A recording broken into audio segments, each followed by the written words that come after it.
How to translate PDF files to different languages.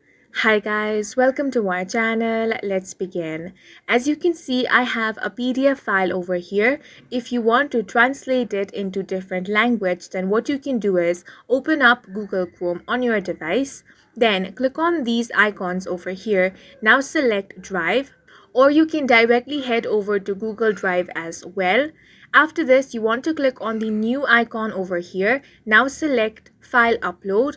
Now from your File Explorer, you want to select the PDF file and click on the Open option. Now click on Open with Google Docs.